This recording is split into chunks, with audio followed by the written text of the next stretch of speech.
Let's take just a moment to conduct a thought experiment. Think back to your best learning experience, the time when you felt truly in the zone, when you really felt the tingle of having learned something really well and completely enjoyed it. Ask yourself, was it, quote, objective? Or was there a very clearly established body of knowledge with identifiable facts and markers of mastery? Were the lesson and learning objectives made crystal clear to you in a list? Was the material presented to you for your absorption and retention? And was there some kind of test you could take to go back and make sure that you had gotten it correct? We've had a little experience trying to untangle and find out where those best learning experiences came from, so let us take a few guesses. We would guess that many of the traditional instructional design components were actually absent in your best learning experience. In fact, we'd bet that your particular lesson was not explicitly described beforehand. Your aha moment probably occurred in a rather less structured context, one in which you didn't even know you were going to learn something to begin with. And that you probably worked through an issue, maybe under guidance of subject matter experts or some other knowledgeable peer, and that was how that best learning experience came to be. Think about it. See if we're right. Well, that's why we think situational learning is probably a better approach. Situational learning presents a realistic and problematic situation and requires the learner to work through that situation, a scenario as we call it. The contexts are usually some combination of technical, social, and time-constrained factors. It melds content, that is things you need to know, with practiced behavior, a way to react to that situation. The components, the lesson units, if you will, come from those who have actually done it, from an often untapped reservoir of subject matter expert talent. And it focuses on situational awareness and improvement of appropriate contextual decisions. Instead of answers on a test, situational learning requires actual, real behavioral responses to very concrete problems. Those problems are resolved by the learner's action. Answers involve some form of negotiation or interaction with that environment by doing things with items in that environment or other actors in the scenario.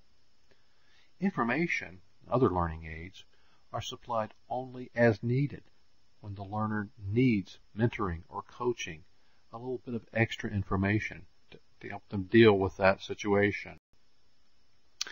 When a learner encounters one of these learning situations, they usually go through a cycle of first recognizing the situation, I need to do something, generalizing it, that is, trying to understand the similarities and differences of this situation to ones previously encountered, then to generate some kind of plan of action. How am I going to deal with this?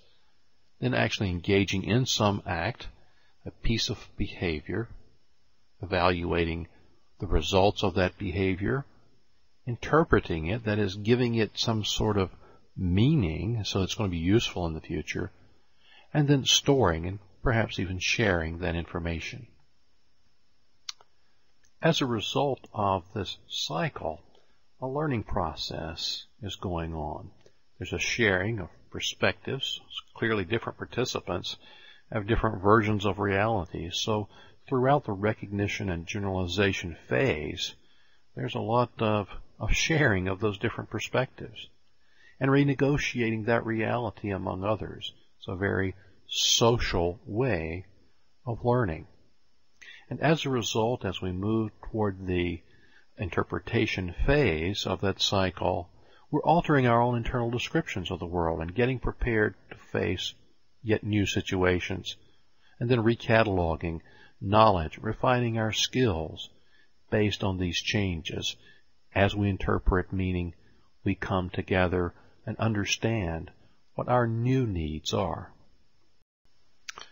Situational learning is the kind of learning we encounter when we do things like play games, especially online games, and engage in simulations, scenario-based learning, role play, and case study. All of these involve that environment which requires us to share perspectives, renegotiate our reality. We start altering our internal descriptions of the world, and then again recataloging our knowledge and our skills based on those changes. All of these kinds of technologies cause us to go through that situational learning cycle. There's also another aspect of situational learning. It's the social aspect and the fact that learning becomes a very social experience. Now, clearly we all bring our own constructs to the table in a situation, and there's certainly going to be some overlap in our particular skills and knowledge.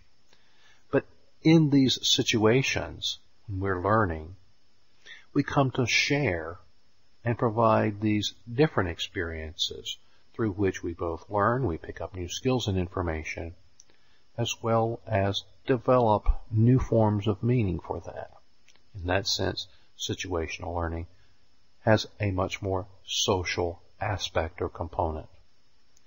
If you will, it's much more about sharing meaning. I'd like to wrap up by suggesting some comparisons of those different techniques that use situational learning. One of the ones you've probably heard most about is simulation. A simulation, of course, is just a model of a system, one that ideally replicates many of the dynamics of the world it reflects. Experts build these worlds so that learners can play safely within them. And of course, they can be very complex and somewhat costly to build and maintain. Role-play simulations are somewhat different. There's no person completely engineering every aspect of that world. Instead, participants pretend to be in a situation and take on a prescribed role. They learn by acting out these roles, as opposed to simply against the simulation model. These can be performed inexpensively in a classroom setting. Some may require face-to-face or synchronous interaction. Clearly, all require more than one player.